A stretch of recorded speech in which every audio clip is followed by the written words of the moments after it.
Okay, so before we get into today's topic, since this is not a frugal topic, like I always do, is share a frugal tip of the week so that there's some aspect of frugality to every episode that I do.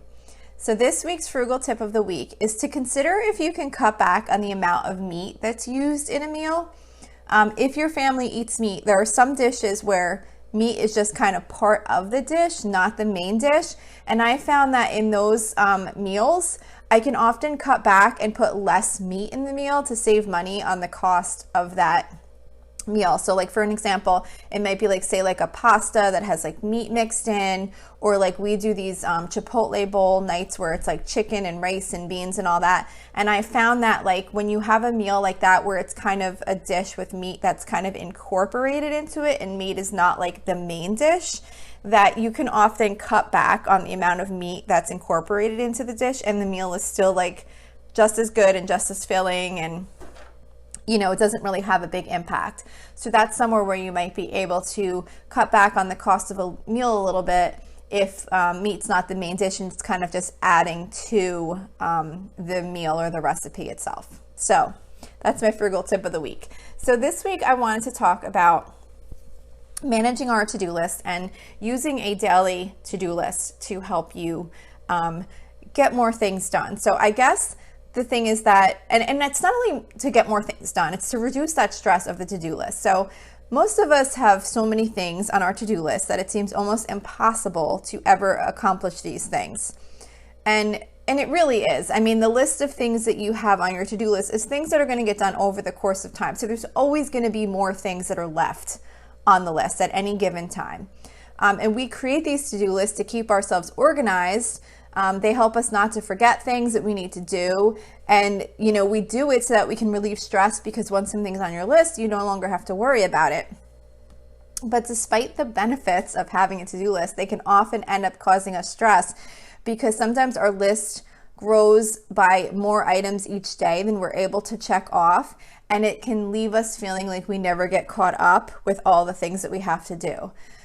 So when you look at this really long to-do list, it can cause you sometimes to get less done, because we tend to procrastinate when we look at a list of things that needs to get done that just seems so overwhelming. So today I just wanted to share some tips that might help you in managing your to-do list so that it serves the purpose that you created for. And something that has really been helping me lately is creating a separate to-do list for each day that I'm going to be trying to get some things done.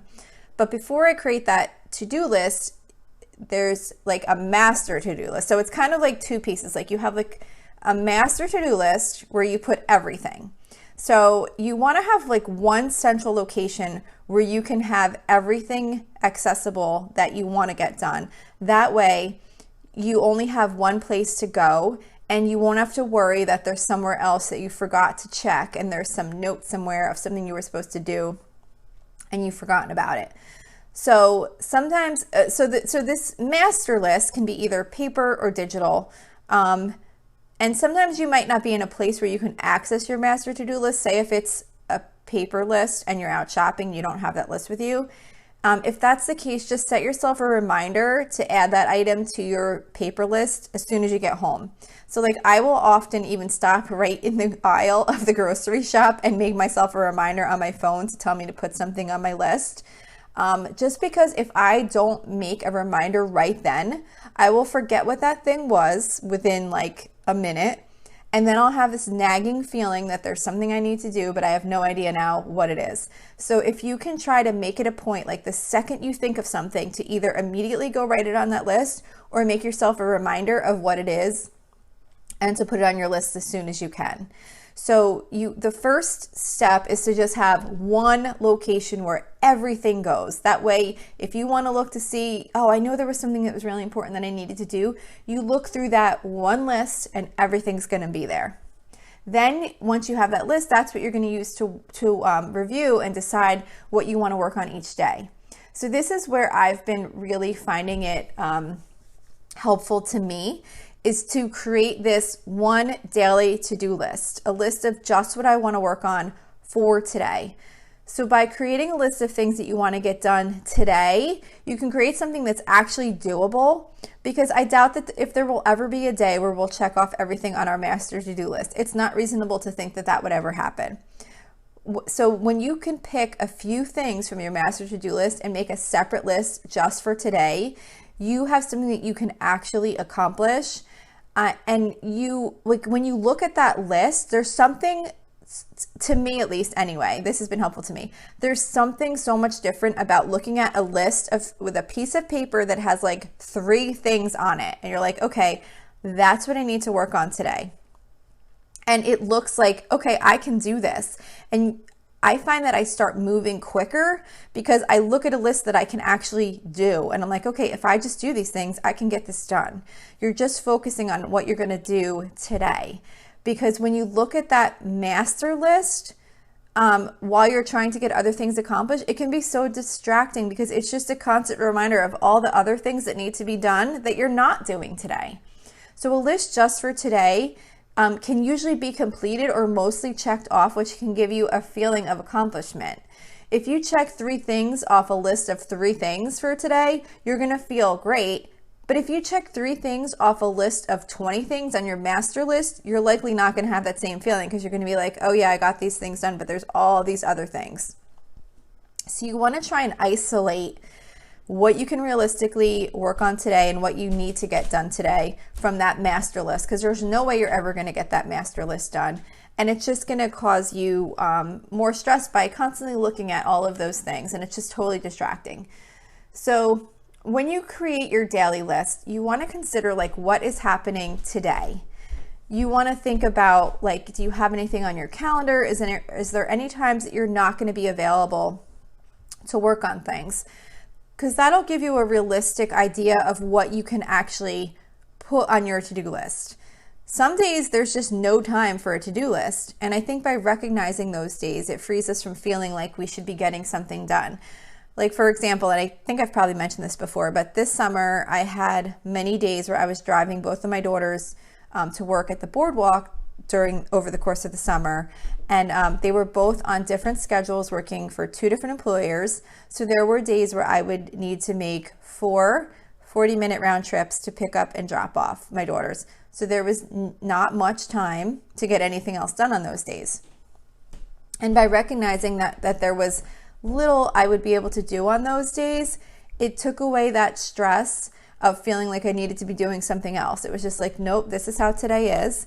And this is what I'm going to be doing, and there's just not going to be much time to do anything else. Now, of course, if there was something that was super urgent, I would probably try and squeeze it in where I could, but I didn't have any major expectations of myself to try and get anything that was very time consuming completed that day. So before you make your to-do list for the day, just make sure you look and see what is going on that day. That way you can make a realistic to-do list. Like if you have a lot of running around to do, maybe there are a few things you can definitely get done, but you don't want to make this list that assumes you have the whole day free. Then, of course, you want to prioritize your list. So kind of what I do is at one point I'll sit down with my master list when I'm going to write my list for the day, and I'll kind of look through it and figure out like what is most important that I really want to get done tomorrow.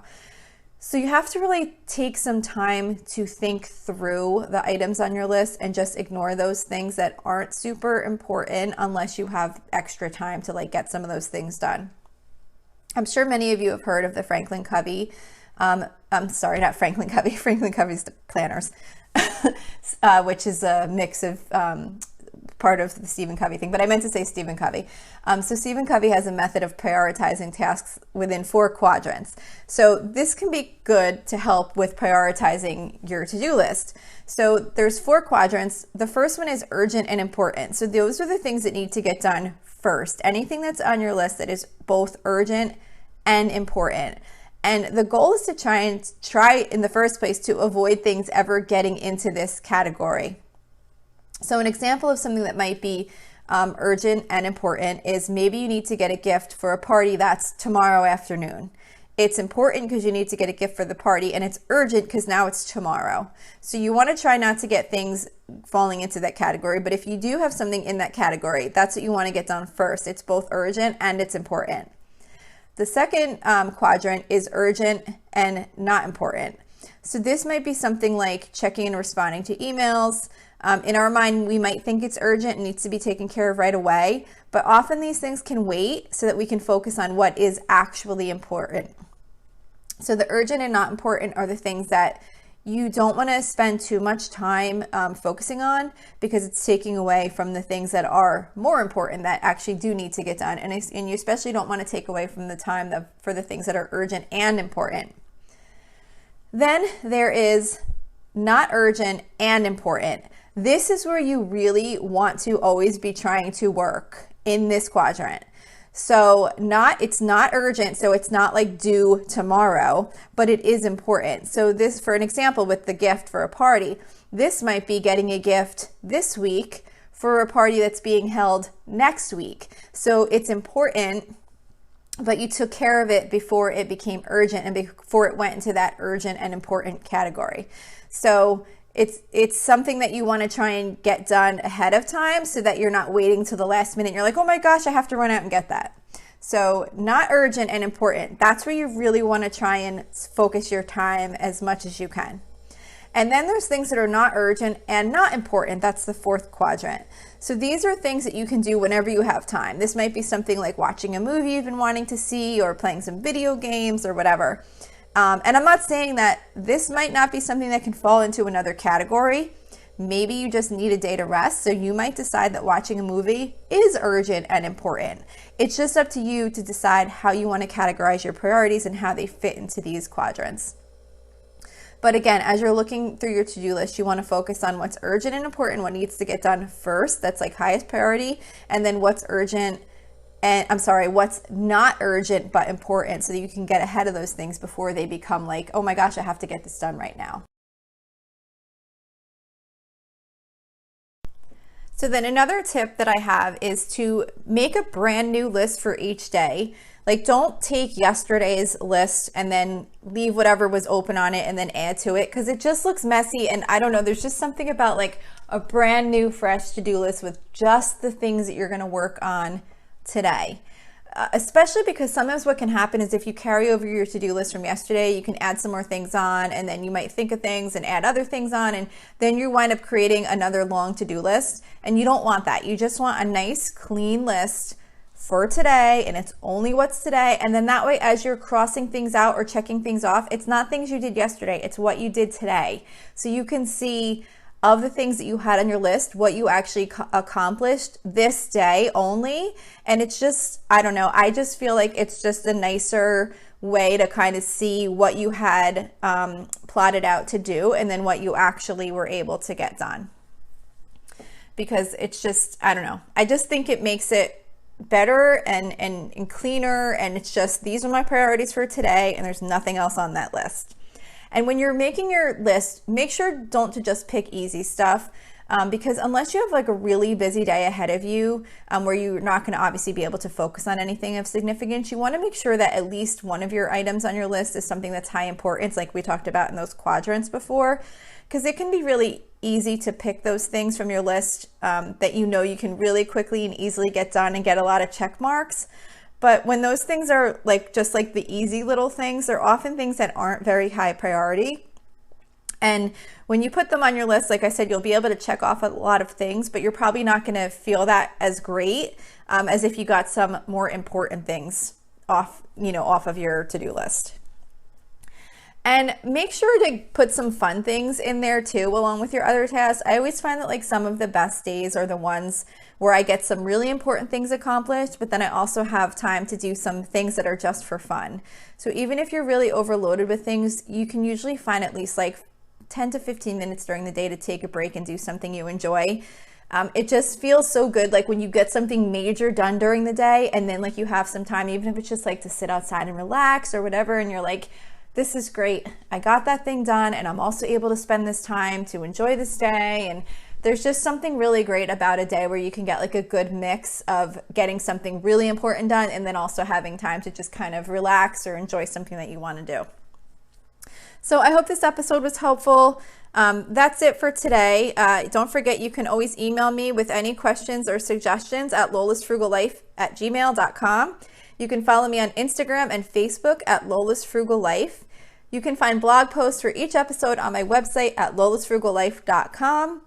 You can also join our private listeners group at facebook.com/groups/Lola's Frugal Life. If you enjoy the show, please make sure to subscribe on Apple Podcasts, Spotify, YouTube, or wherever you listen from.